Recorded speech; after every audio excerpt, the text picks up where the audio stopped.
ሰበር ዜና መቀሌ በትግራይ ሰራዊት አመፅ ተናወጠች።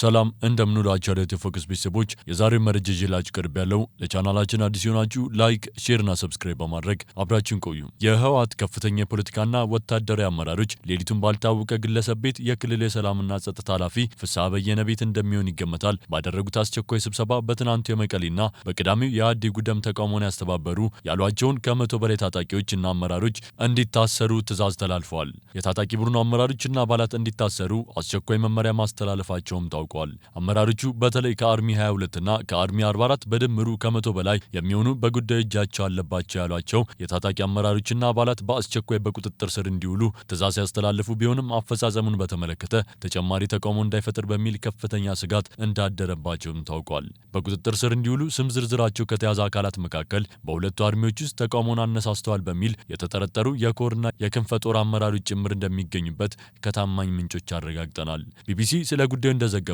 በትግራይ ክልል ዋና ከተማ መቀለ የትግራይ ኃይል አባላት ለተቃውሞ አደባባይ በመውጣት ቅሬታቸውን ከማሰማት ባሻገር ለሰዓታት መንገድ ዘግተው እንደነበር ተዘግበዋል። በትግራይ ኃይሎች ውስጥ ያሉ የአርሚ 22 አባላት ሰኞ ጥቅምት 3 2018 ዓ.ም ከጠዋት ጀምሮ በመቀለ ውስጥ በሚገኙ ዋነኛ መንገዶች ላይ ወጥተው ቅሬታቸውንና ጥያቄያቸውን አሰምተዋል። የሰራዊቱ አባላት ምላሽ የሚፈልጉት ጥያቄዎችን ያቀረቡት በሌተናል ጄኔራል ታደሰ ወረደ ለሚመራው የትግራይ ጊዜያዊ አስተዳደር ሲሆን ሰልፈኞቹ ጠዋት ላይ ወደ አስተዳደሩ ጽህፈት ቤት በመሄድ ቅሬታቸውን አሰምተዋል። ዛሬ መስከረም 4 2018 ዓ.ም በማዕከላዊ የትግራይ ዞን በሚገኘው ነበለት አካባቢ መናኸሪያና መንገድ መዘጋቱን ለማወቅ ተችሏል። በምስራቅ ትግራይ ሐውዜንም ዛሬ እስከ ረፋድ ድረስ ተመሳሳይ የተቃውሞ እንቅስቃሴዎች ተጀምረው እንደተቋረጡ የቢቢሲ የመቀለ ዘጋቢ ታዝበዋል። ትናንት አደባባይ የወጡት የትግራይ ኃይሎች አባላት በጋዜጠኞች ፎቶ ለመነሳት፣ በቪዲዮ ለመቀረጽ እንዲሁም ጥያቄዎችን ለመመለስ ፈቃደኞች አልነበሩም።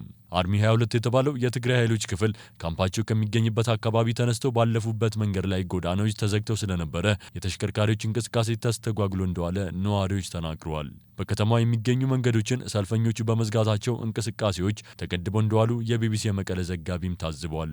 ሰላማዊ ሰልፉ ከጠዋት አንስቶ እስከ ከሰዓት ድረስ እንደቀጠለም ዘጋቢያችን አስተውሏል። ዋነኛ ጥያቄያቸው በተለይም ከደሞዝ ክፍያ ጋር የተያያዘ እንደሆነም ተገልጿል። የሰራዊቱ አባላት አደባባይ በወጡበት ጊዜ ካኪ የደንብ ልብሳቸውን ለብሰው ጥያቄያቸውን የሚያንጸባርቁ መፈክሮችን ሲያሰሙም ነበር። ከነዚህ መካከል የሰራዊቱና የተሰዉ አባላት የደሞዝና የጥቅማ ጥቅም ጥያቄን የሚመለከቱ ሰላም እንደሚፈልጉ የሚገልጹ እንዲሁም አስተዳደሩ ጥያቄያቸውን እንዲሰማ የሚጠይቁ ይገኙበታል። በተጨማሪም ጊዜያዊ አስተዳደሩ የሰራዊቱን ጥያቄ መመለስ የማይችል ከሆነ የሌላውን ሕዝብ ጥያቄ መመለስ አይችልም በማለት ጥያቄያቸው ቅድሚያ እንዲሰጠው የሚጠይቁ መፈክሮችም ተሰምተዋል። ከሚኖሩበት ካምፕ በጠዋት በመውጣት ወደ ክልሉ አስተዳደር ጽህፈት ቤት ያመሩት የአርሚ 22 አባላት ዓላማቸው በዋናነት የጊዜያዊ አስተዳደሩን ፕሬዝዳንት ማነጋገር ነበር። ለተቃውሞ ሰልፉ አደባባይ የወጡት የትግራይ ኃይሎች አባላት ወደ አስተዳደሩ ጽህፈት ቤት ዘልቀው በመግባት ቢሞክሩም ሌተናል ጄኔራል ታደሰ ወረደ በስፍራው ስላልነበሩ ሊያገኟቸው ሳይችሉም ቀርተዋል።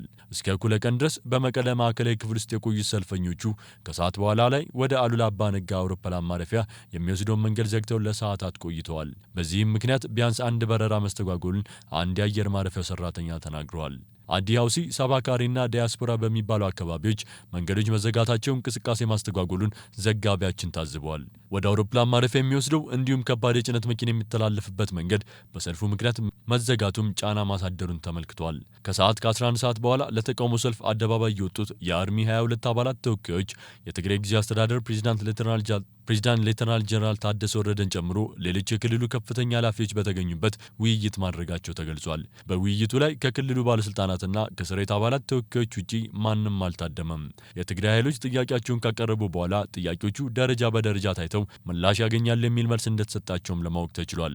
የክልሉ ከፍተኛ አመራሮች ለውይይት ዝግጁ መሆናቸውን ካሳወቁ በኋላ በሰልፈኞቹ ተዘግተው የተሽከርካሪዎች እንቅስቃሴ ተስተጓጉሎባቸው የነበሩ መንገዶች መከፈታቸውን ቢቢሲ ለመረዳት ችሏል። በትግራይ ኃይሎች ውስጥ ከሀገር መከላከያ ሰራዊት ከቀድሞ የክልሉ ልዩ ኃይል እንዲሁም ጦርነቱ ከተጀመረ በኋላ የገቡ ወጣቶችም የሚገኙበት ሲሆን በደሞዝ አከፋፈል ዙሪያ ያላቸውን ጥያቄ ይዘው ወደ አደባባይ መውጣታቸውን የቢቢሲ ዘጋቢም ገልጿል። የሀገር መከላከያ ሰራዊት አባል የነበሩ እንዲሁም ከፌዴራል ፖሊስና ከቀድሞ የክልሉ ልዩ ኃይል የትግራይ ኃይልን የተቀላቀሉ ወታደሮች ቀድሞ የደሞዝ ክፍያ ዝርዝር ውስጥ ስለነበሩ ደሞዛቸው ከ2013 ዓ.ም ጀምሮ መቀጠሉን የመቀሌው ዘጋቢያችን አስተውሏል። ሆኖም ግን ጦርነቱን በ2013 ዓ.ም እና በ2014 ዓ.ም የተቀላቀሉ ወጣቶች ደሞዛቸው ይከፈላል ማለታቸው የጀመረው ከ2015 ዓ.ም በኋላ እንደሆነ በመጥቀስ ልክ እንደ ሌሎቹ ድጎማ ይሰጠን፣ አድሎ አይፈጠር፣ ለ2013 ዓ.ም እና ለ2014 ዓ.ም ክፍያ ይሰጠን ብለው መጠየቃቸውን ይናገራል።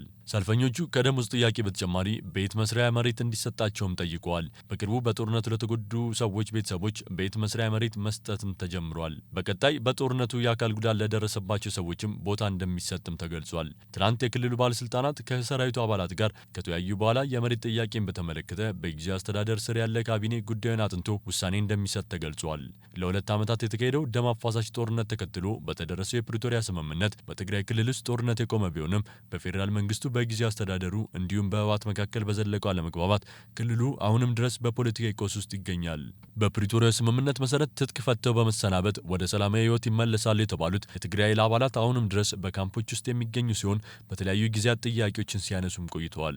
ህወሓት ከህግ የፖለቲካ ፓርቲነት ሲሰረዝ የፌዴራል መንግስቱ ህወሓት ከኤርትራ ጋር በመሆን ጦርነት ለመቀስቀስ እየሰራ ነው በማለት እየከሰሰው ይገኛል።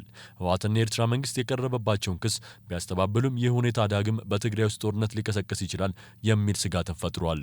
አድማጭ ተመልካቾቻችን ለዛሬ ያዝንላችሁ መረጃ ይመስል ነበር። ከሌሎች መረጃዎች ጋር እስክንገናኝ ቸርን ሰንብት።